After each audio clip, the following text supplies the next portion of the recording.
ஏன்னா ரிவர்ஸ்ல கொண்டு போறீங்களா? பெண்கள்னா கல்யாணத்துக்காக வளர்க்கப்படுகிற பாய்லர் கோழிகளா? நான் கேட்கிறேன், நிறைய ஊடகங்கள்ல நிறைய பேர் பேசுறீங்கல்ல, நான் இந்த ஆண்டு தளபதி கல்வி விருதுகள் விழால 2 நாட்களை நிறைவு செய்த தொகுப்பாளரா கேட்கிறேன், கொள்கை பரப்பு செயலாளரா இல்ல, தொகுப்பாளரா கேட்கிறேன். எத்தனை குழந்தைகளை அவர் வந்து முத்தம் கொடுத்துறார்? போற போக்குல பொத்தாம் பொதுவா யார் வீட்டுக்கோ கல்யாணமாக போற பொண்ணு ஒரு கூத்தாடிய போய் கட்டி பிடிச்சி எல்லாரும் முன்னாடியும் ஊடகங்கள் முன்னாடியும் முத்தம் கொடுத்ததை பத்தி நீங்க சொன்னீங்களா இல்லையா? நான் கேட்கிற 2 நாள் அமர்வுல அப்படி ஒரு சம்பவம் நடந்ததா? எவ்வளவு கீழ்த்தரமான பேச்சு, எவ்வளவு அசிங்கமான பேச்சு.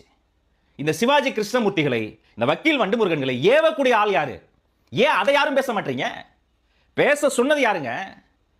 திமுக சின்னத்தில் நின்று வெற்றி பெற்ற திமுக எம்எல்ஏ வேல்முருகன் அவர்கள் அந்த ஒரே ஒரு எம்எல்ஏ சீட்டுக்காக அந்த மனுஷன் படுற பாடு இருக்கு பாருங்க. ஐயோ ஐயோ.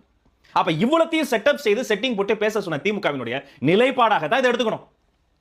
எப்படி இருந்த திமுக ஒரு காலத்துல பெண் விடுதலை, பெண் சுதந்திரம் பேசிட்டு இன்னைக்கு பொம்பளை பிள்ளைங்களை பத்தி இதை விட இழிவா பேச முடியுமா? இதை ஒரு ஸ்கிரிப்ட்னு கொடுத்து பேச சொல்றீங்க. உங்களுக்கு கொஞ்சம் கூட வெக்கம் இல்லையா? அசிங்கமா இல்லையா? பொதுவெளியில இப்பெல்லாம் பேசிட்டு நாளைக்கு வாக்கு கேட்டங்களுடைய தாய்மார்கள் கிட்ட எப்படி வருவீங்க?